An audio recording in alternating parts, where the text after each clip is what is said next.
And they refused to answer. And Matt said, let me ask the question again. And he did that 3 or 4 times. They refused to stand by their president. The death rates actually declined 99.5% before a vaccine was even licensed in the country. Victoria's been decimated. 51% of the new $2 billion upgrade now doesn't deliver water.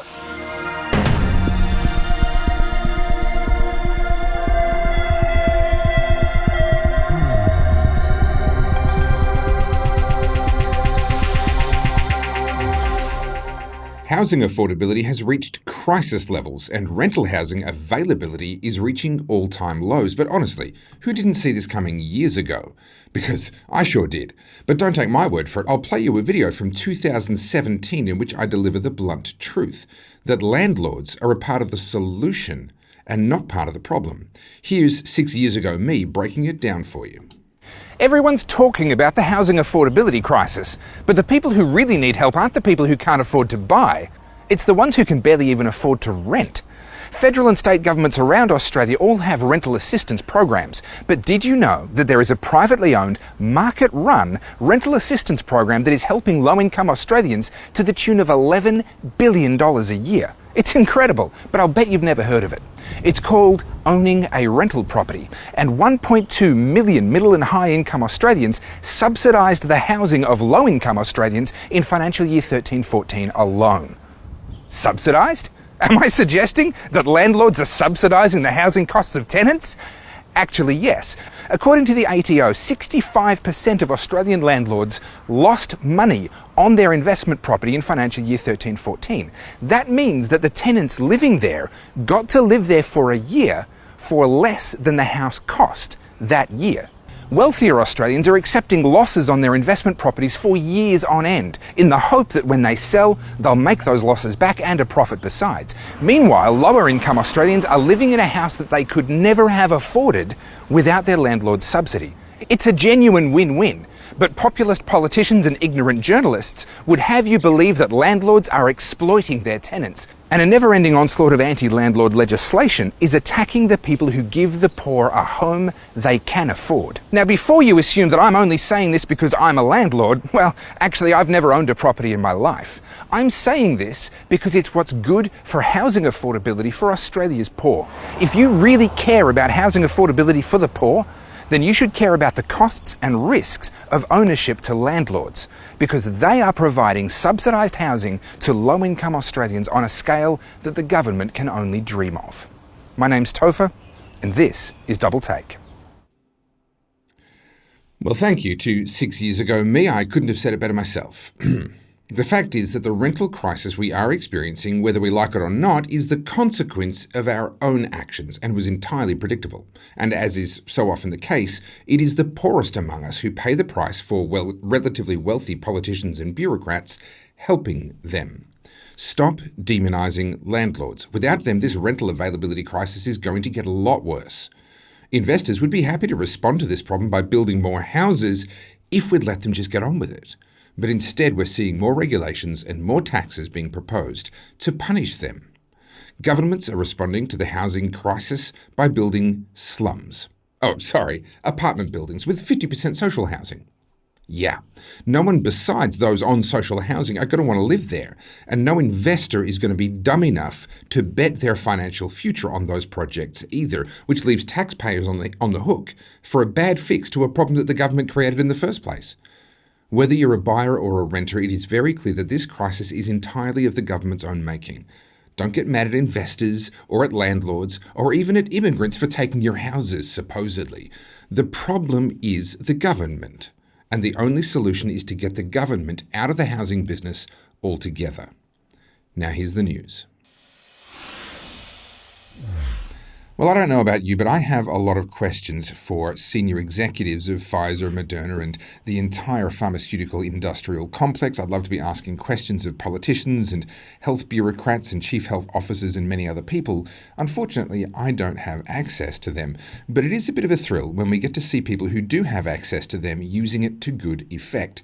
People often make the mistake of thinking that all politicians are the same. There's no point voting, there's no point getting involved, there's no point getting excited because they're all the same.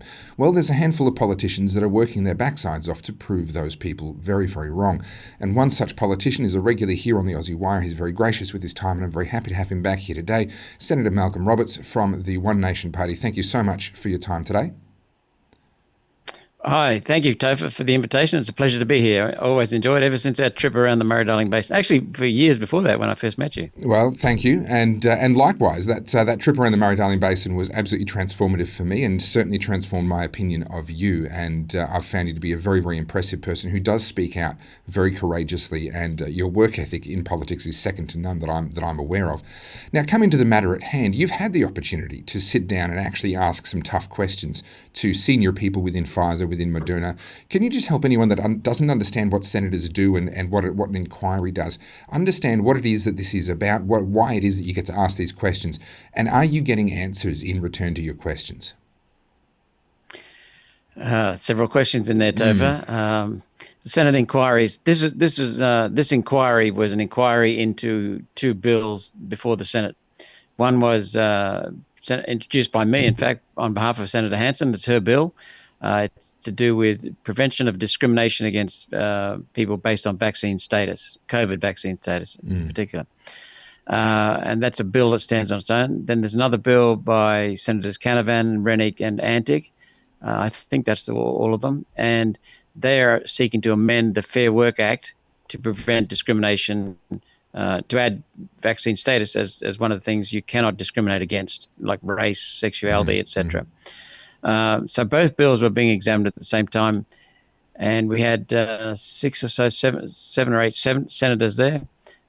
Five of us pretty strongly on one side of this issue, and we had Pfizer, two executives from Pfizer, and one allegedly to do with the research side of the medical side, and the other one administration or leadership. Then we had three executives from Moderna and three executives from the TGA, Therapeutic Goods Administration of Australia.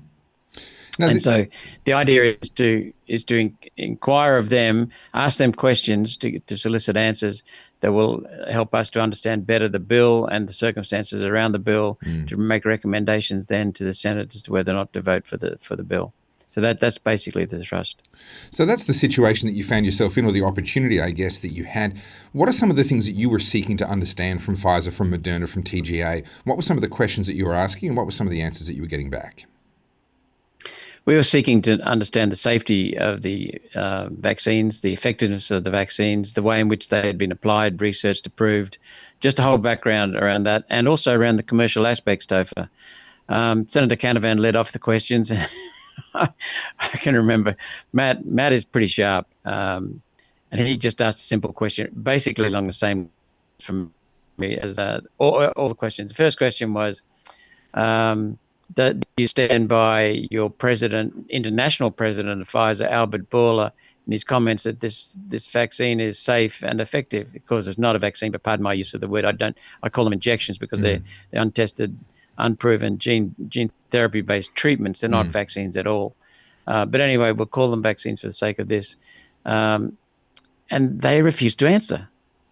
They just fobbed the question and went off to the side. And Matt said, let me ask the question again. And he did that 3 or 4 times. They refused to stand by their president. And at the end of it, after 5 minutes, Matt, to my right was Senator Hanson, and then to her right was Matt Canavan. So we were just fairly close. And Matt leaned across and said, that was bloody hopeless. And I said, no, Matt, that was phenomenal, because it showed them they can't answer the questions. Basic, simple stuff. Then Senator Hanson chimed in, and she asked them if they condone the use of force to get people to get injections. And the Pfizer executive said, there was no force used. And Senator Hanson lit up and just said, come on, these people are in threat of losing their jobs. And then we went to Senator Rennick, I think, and Senator Rennick asked some basic questions about myocarditis and pericarditis, heart attacks. Pfizer had no clue what he was talking about. They didn't understand the basic mechanisms by which their injections are causing all kinds of heart problems. Then I think it was Senator Antic came in, and he asked about whether or not there was any permission sought or approval sought from the Office of Gene Therapy Treatments. Which is, of course, the subject of court case right now. Questions around. Sorry? That is, of course, the subject of a court case right now as well, the question of whether or Yeah. not they were operating unlicensed with gene therapies or genetically modified yes. organisms. Yep. And then I asked questions about a variety of aspects. One was why the contract's still commercially in confidence. Did you provide a special injection for your employees in Australia? And they said yes, they did. Yeah, wow. They were very, very reluctant to answer questions, Topher, and they quite often, as part of their answer, said, well, experts around the world have verified us. Experts around the world have verified approval. Experts around the world have approved it. And on they went. And I said, when are you people going to take responsibility? I'm not interested in what the experts think.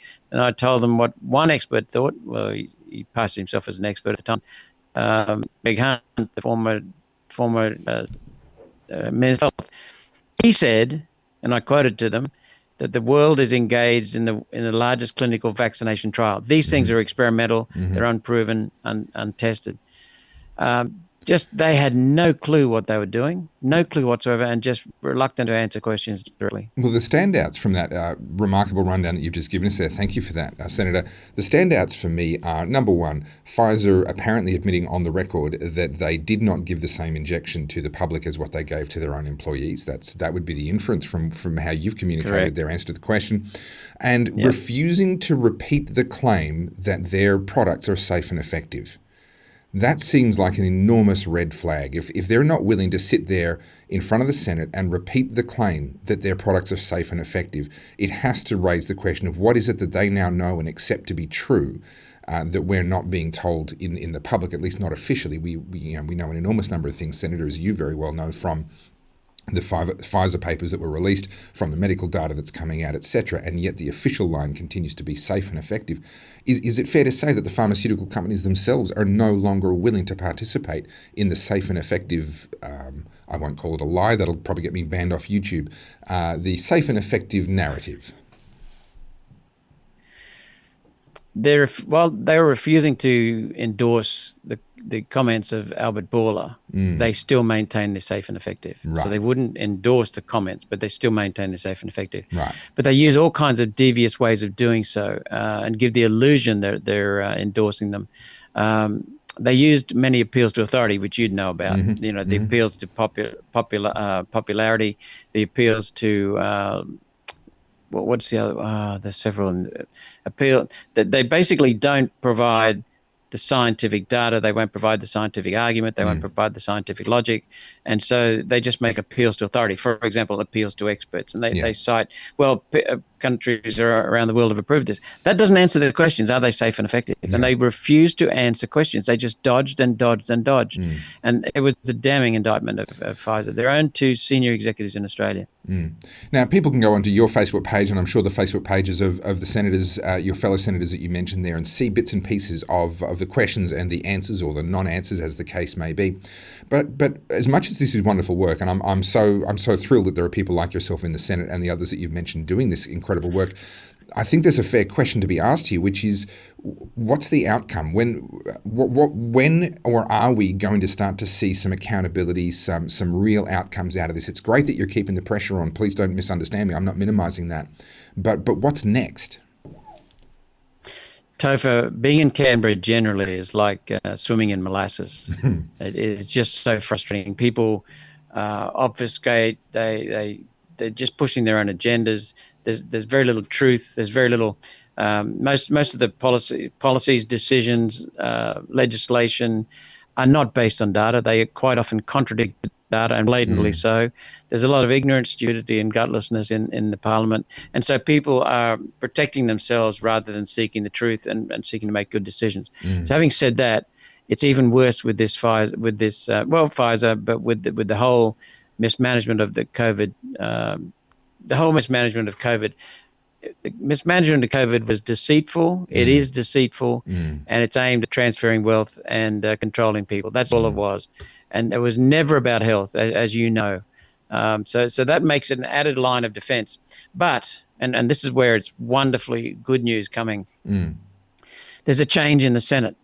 It used to be that when I stood up, when Jared Rennick stood up, when Pauline stood up and talked about the injections, we'd get yelled at derisively and all the rest of it. Now people just shut up, bow their heads, and they know there's something on. Alex Andy came across to me after I asked some strong questions in the Senate in question time in February, and he came up and said, "Did you see what happened when I asked the questions of the government?" And I said, "No, I was too busy asking the question." And he said, "Mate, their body language just says they know there's something wrong."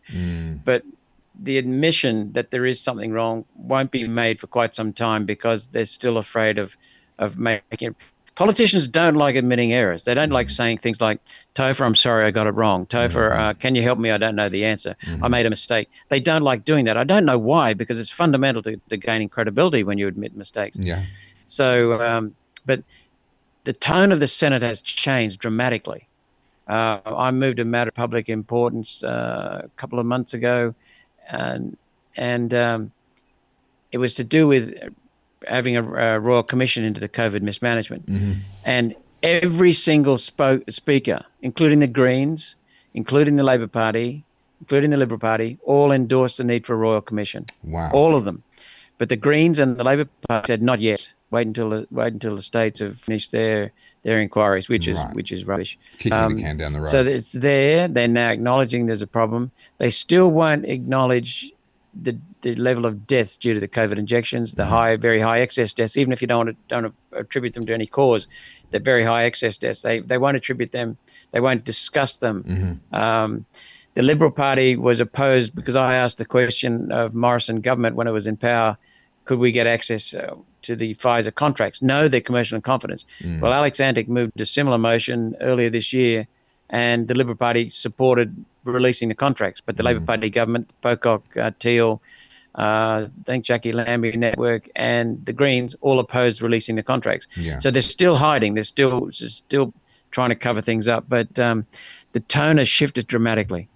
Look, and credit to yourself and a handful of other great people who really are challenging this idea that I hear from people all the time. It frustrates me. Oh, there's no point. They're all the same. No, they're not all the same. There are definitely some good people who stand up to get elected. Some of them do get elected and they go on to do great work like yourself and your colleagues there that we've been talking about. Senator Malcolm Roberts, that's all we've got time for today, but thank you for this very encouraging update, and please keep up the great work. Please encourage your colleagues to do so. You are speaking out for hundreds of thousands and indeed millions of Australians when you stand up in the Senate and you speak, and I'm very grateful for it. Senator Malcolm Roberts, thank you. Thank you, and keep going with the independent news. This is the only way to get the truth out, Topher. Thank you so much for what you're doing. Cheers.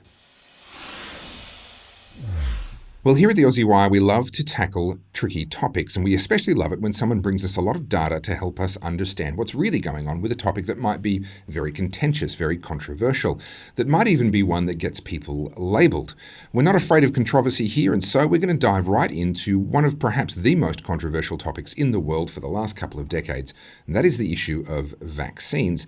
Now, I want to start by telling you where I'm coming from. I've had every jab under the sun. I served a couple of years in the Army Reserve. They jab you with absolutely every single thing that they can think of, and a few that you've probably never even heard of. I was completely on board that and had no question or issue with it until my younger sister, 13 years younger than me, was nearly killed in an adverse reaction event. Sadly, that's often what it takes for people to start to even begin to question what they have been told. But that's not what shocked me into asking a lot of questions. What shocked me was the complete dismissal by the medical profession of any possibility that there could have been any relationship between what happened with my sister and the vaccine, the triple antigen that she had had literally earlier that same day. It wasn't researched and a different cause was found and dismissed on the basis of contravening evidence. It was dismissed out of hand. And that caused me to start asking a lot of questions. But quite honestly, I haven't found the answers to those questions yet, and I'm hoping to improve on that state of affairs in today's interview with Greg Beattie. Greg, thank you so much for coming onto the Aussie Wire. Thanks, Topher. Now, Greg, we were chatting just before we came on air. You're an author. You've published 2 books on the statistics and information around vaccines. You're an author, you're a father and a grandfather, and you're a vaccine researcher, I guess is the best way to say it. You promised me that you'd come on today with a whole bunch of data, and you've certainly lived up to that promise. We're going to be going through some of that right now, but I can't be alone in the audience. There'll be a lot of people in the audience here going, look, there's a lot of controversy around this issue. I don't really know where I stand. I don't want to be labelled as an anti-vaxxer, as I'm sure you have been many, many times. Walk us through this, because this isn't how you started on this issue either. You've had your own journey into this issue. Yeah, and what I found out, the thing that spoke most loudly to me, I guess, was that the relevance of vaccines in our history has been greatly exaggerated. Okay. Now, if we were to talk about measles, for example, and have a look at the death rates from measles in Australia over the years, we see that from 1870, the 100 years following that, the death rates actually declined 99.5% before a vaccine was even licensed in the country. And that's what happened in all the industrialised countries around the world. Same picture. And if a picture could paint 1,000 words, I guess that's the picture. And I wondered, first of all, why we didn't see these pictures when we were going to school in the history lessons, why we can't see these pictures even on the health department's websites. I had to actually crawl across barbed wire almost to get the data to plot these graphs. And it's very interesting. If we look at whooping cough, we get a similar story, just that the vaccine was introduced a little earlier than it was for measles. We've got about a 96% drop before we started mass vaccination in the 1950s. And there was an earlier vaccine in use, but there was an 86% drop before that, and it wasn't as widely used. So can I pause you here? Because the question that this begs is, if not the vaccines, then what is it that's causing this dramatic reduction in the fatality rate from these diseases? Is there some other known explanation? Well, believe it or not, what I'm telling you is accepted in the medical community. It's just not widely known, not even in the medical community. Right.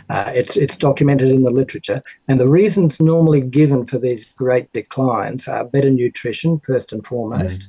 And nutrition's improved remarkably over the years. Absolutely. And access to food. I mean, people used to starve, even in the affluent countries.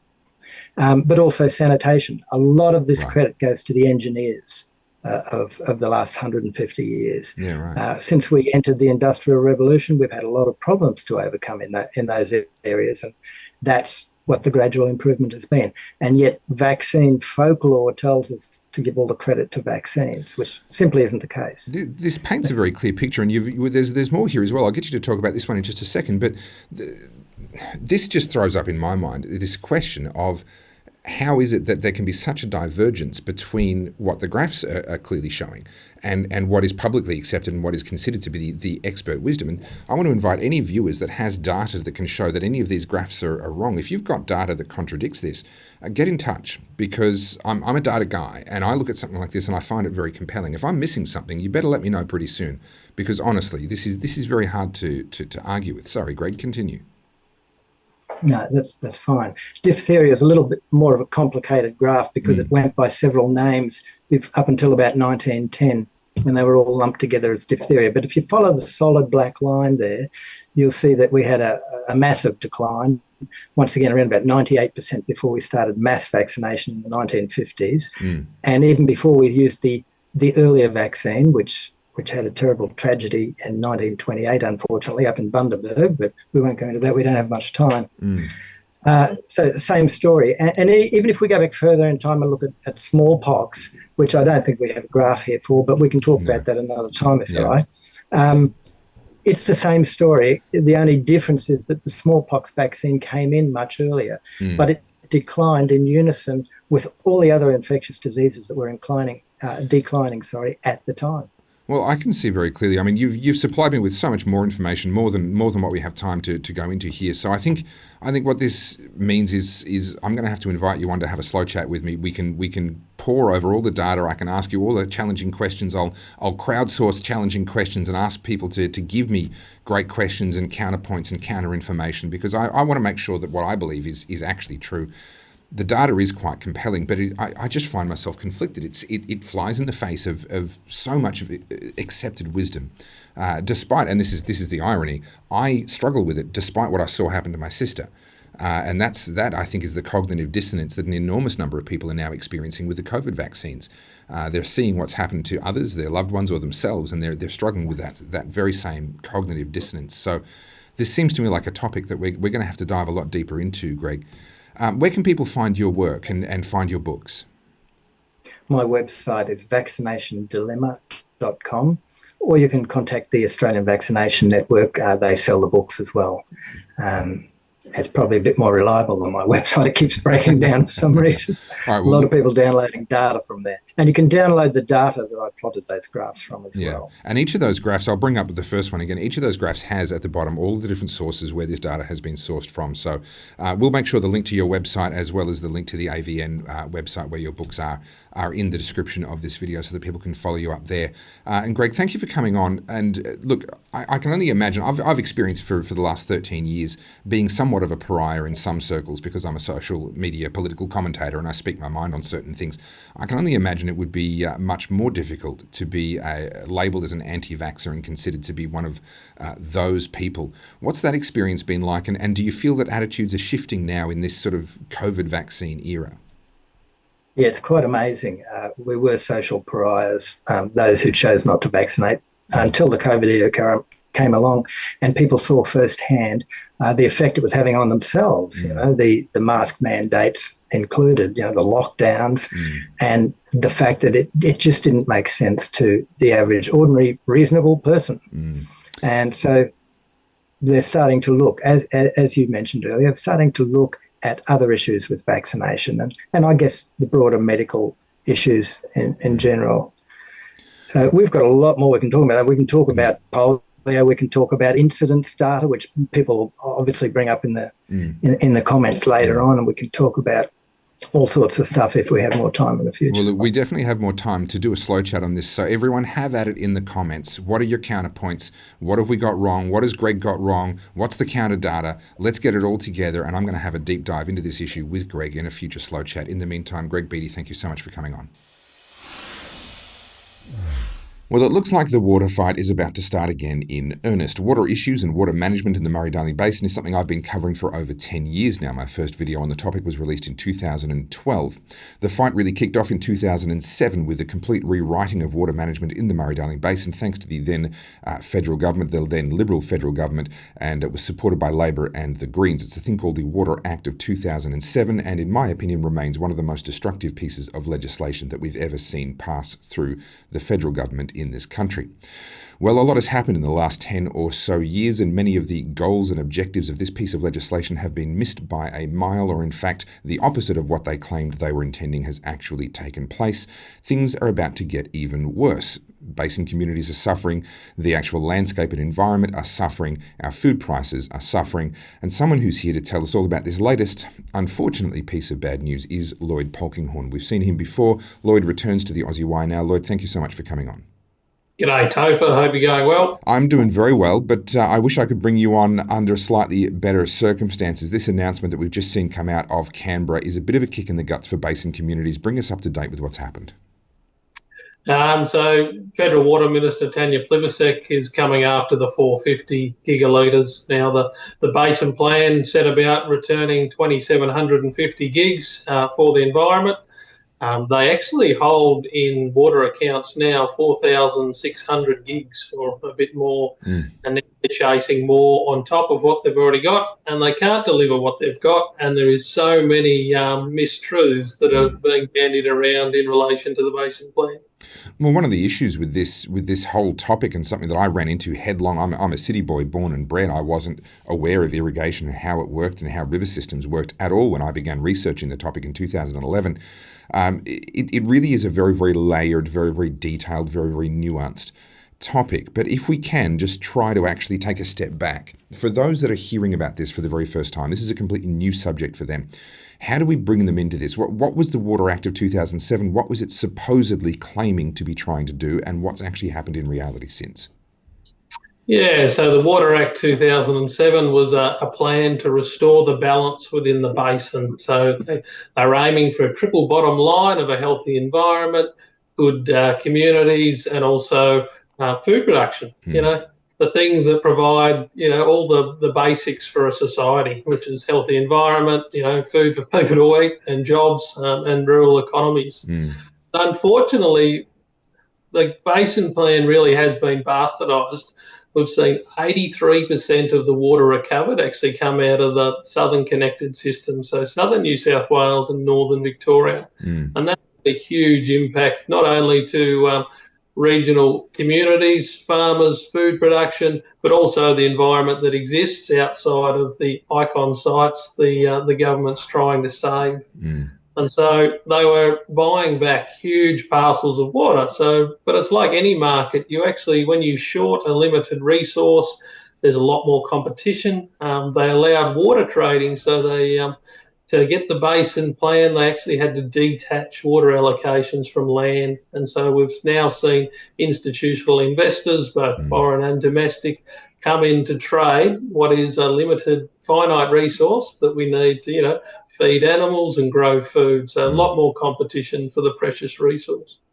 The best way I can communicate what's happened here to city people like what I was, I've now, of course, moved out of Melbourne, but even that's only very recent. But 10 years ago when I was trying to wrap my head around this was imagine the federal government coming in, giving themselves effectively an unlimited budget to buy up 1/3 of all the petrol in your city. What would happen to the remaining 2/3 petrol prices? Well, it wouldn't go up just by a little bit. It would go up massively because everyone would be fighting over those limited resources. And that's essentially what the federal government has done with water. Water is as essential to food and fibre producing communities as what petrol is to a city needing to transport and move goods around and so forth. And we saw prices going to absolutely astronomical levels during the height of the drought and the height of the negative impact. Now, Lloyd, I believe I'm correct in saying that the height of the madness has subsided somewhat. We've seen a couple of years with decent rain. In fact, our dams are now full, much to the chagrin, I'm sure, of Tim Flannery, who predicted that even the rains we have wouldn't be enough to fill them anymore. You mentioned there 4,000 gigalitres of water that is sitting there already held by, is that held by the Commonwealth Environmental Water Holder? What are we talking about here? Is there a way that the common person can grasp just the vast quantity of water that we're talking about, and what is that being held for? Yeah, so it's 4,600 gigs or over 4,000 gigs, and that is held in different environmental accounts, both state and federally. So to give you some context, a gigalitre is 1,000 megalitres. Farmers around here where I grew up, they'd have an average... Sorry, for those who don't know, though, we need to really... because I remember what it was like for me. A megalitre is 1 million litres. So think about your water bill, how many, we're all supposed to be living on, 155 litres of water a day, whatever. Imagine 1 million litres, that's more than I can already wrap my head around. And now imagine 1,000 of those, and that's just 1 gigalitre, and the government is holding 4,000 plus such gigalitres. And they're sitting in dams right now. They're taking up space in our dams and displacing what could have been, because some of our dams have spilled recently. That's displacing, if I understand correctly, what could have been water being held for farmers for irrigation purposes.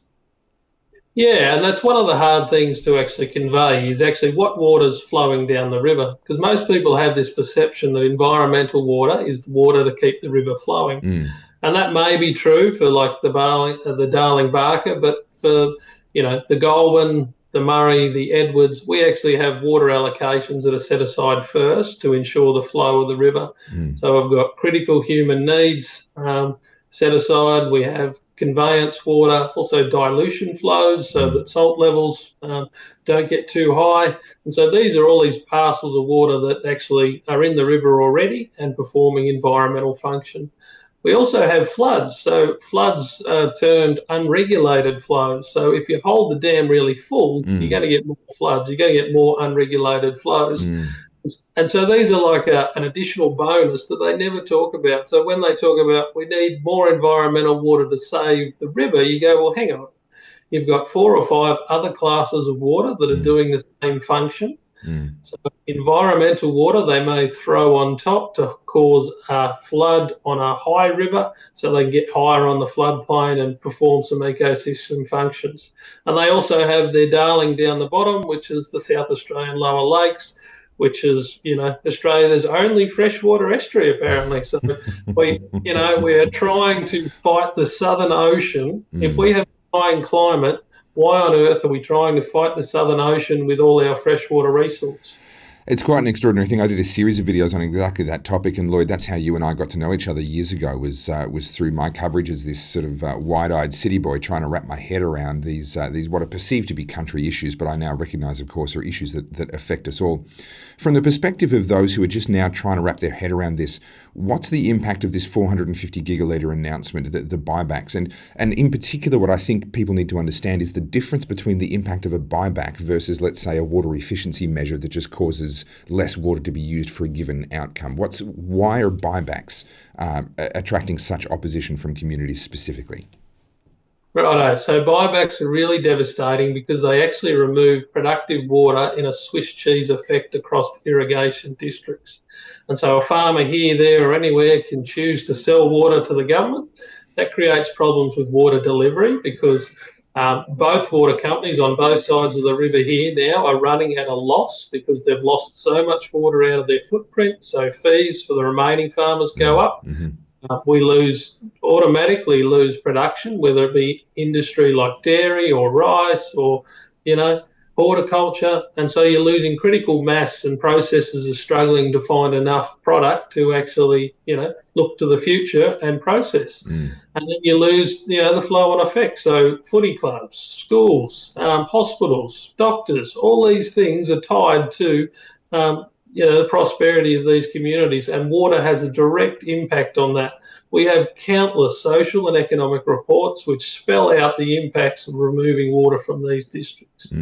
And if you are going to try and buy water, you actually need to identify whereabouts in the basin you need it and where you're going to store it, because it's a huge basin, and the water doesn't sit on one river and one storage and solve the problem somewhere else. If you're trying to solve issues on the Darling Barker, why are you buying water in the Southern Connected System that doesn't even connect there? Yeah. So we have all these issues that they don't talk about. They have these glossy headlines in national papers and fluffy things about saving the environment. But I can tell you that the ecosystem loss in our districts is massive. Victoria have done a project where they were modernising the channels to save the environment. So they're removing earthen channels and replacing them with plastic lined and piping. So across northern Victoria, they've done just shy of 2,000 kilometres. Now, you think, well, they're saving water, that's great, but earthen channels, if they leak a bit, they actually grow bushes and trees and have all these ecosystems. They're actually some of the best wildlife corridors you can find because they tie in all these other, forests and farmland, and animals can mingle along them, feed, breed, do all these things. Now, Victoria's just wiped out 2,000 k's of them. So nothing, if it's dry, nothing can get a drink. If it's plastic lined, things that go for a drink actually slip in and drown. So I have water attendants who tell me about finding dead koalas and dead kangaroos and you name it. And the other thing is, if you've got a plastic lined channel, you can't clean it with an excavator, so you've got to use harsher chemicals, things like acrolein. So every fish that's in the water gets rolled with acrolein. So some of our best fish stocks are actually found in irrigation channels. There's a Pollack swamp just north of Barham here, which was a regeneration project. It's a really critical historic Indigenous site. There was basically a village that supported 500 traditional owners, and they had all these wonderful wetlands, and they had huge importance to the region. So to restore that, they actually found endangered fish in the local channels, in the irrigation channels, all these bodied fish. And now you look at Victoria and they're like, no, we don't need channels, we'll just wipe them all out. And you just think, if you're trying to save the environment, what actually are you trying to achieve? And how are you going about that? Well, this is one of the questions that I asked back in my 2012 video on the topic, saying, well, where does the environment start and stop? And why in this plan are we not factoring in the environmental positives that are being delivered by farmers and by the delivery of irrigation water to farmers, exactly as you described there.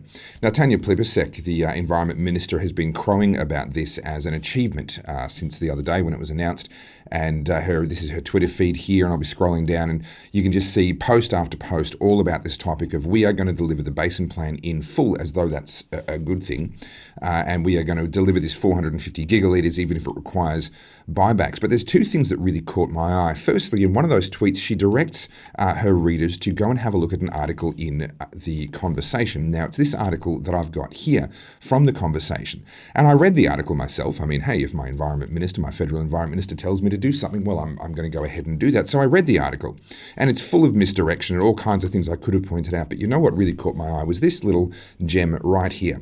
Within the article that Environment Minister Tanya Plibersek has directed people to, it says, the federal government needs to find more effective carrots and sticks to engender state compliance. In other words, this journalist is directly calling for the Environment Minister and the government as a whole to be given more power, including sticks, that's the ability to punish, as well as carrots, well, that's typically the ability to spend taxpayers' money to try and fix this problem. Now, that's the first thing that caught my eye, and I just covered this in detail in the editorial at the start of this episode, but what I want to get to with you, Lloyd, is the second part of this, and that is that Victoria is not participating. Now, we've just come off a situation where New South Wales were not going to participate either, but that's just changed with the change of government in New South Wales. What's the significance of Victoria not participating, and why would they make that choice and thus far be sticking to their guns on that? What's in it for them or for the Victorian people? Yeah, there's generally not much praise I can give about the Andrews government, but their ability to actually stand strong against the Federals' push is great. Like, that's fantastic. They're actually standing up for their rural communities. Victoria's been decimated. Their irrigation industry, 51%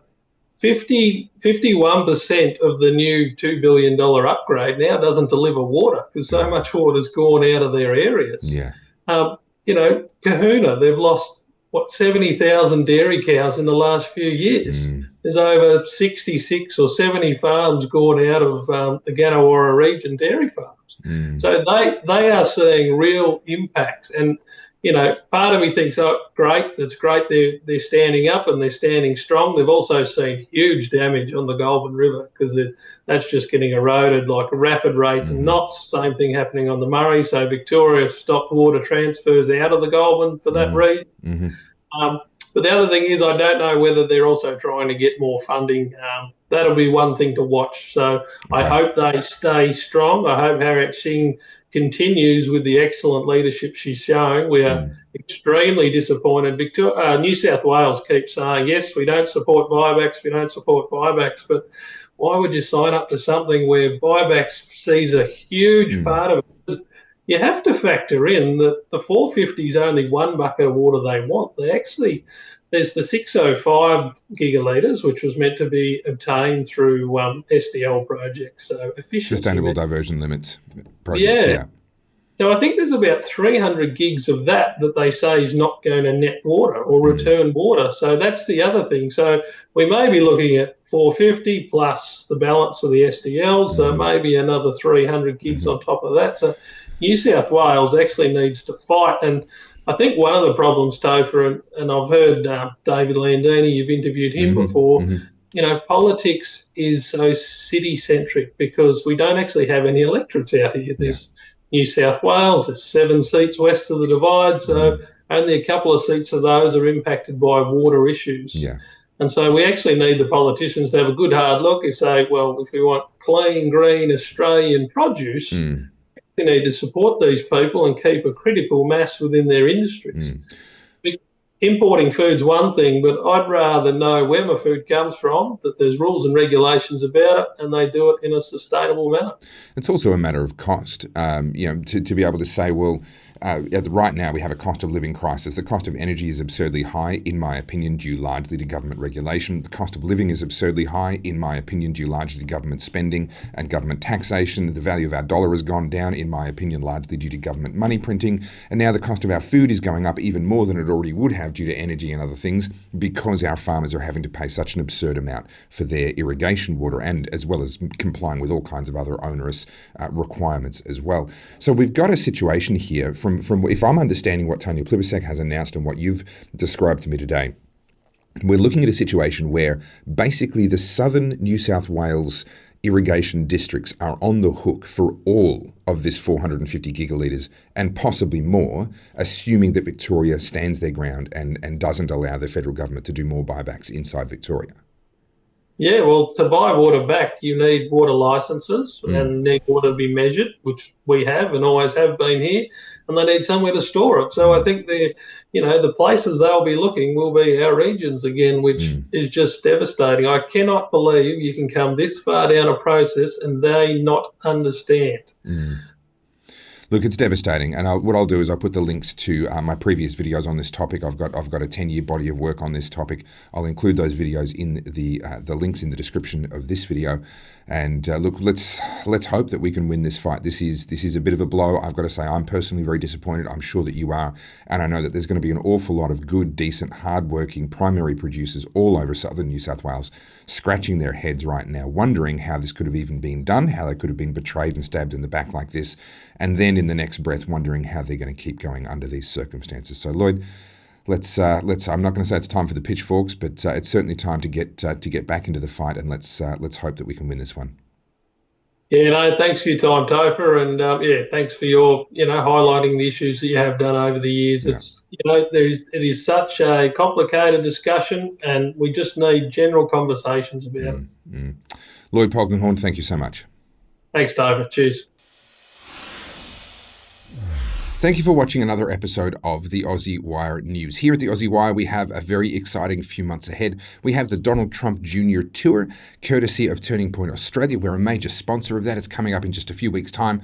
And then in just 2 months' time, we have the launch of the ARC, the Alliance for Responsible Citizenship. We're sending a 4-person team headed by myself over to London to cover all of that, so make sure that you don't miss a single thing.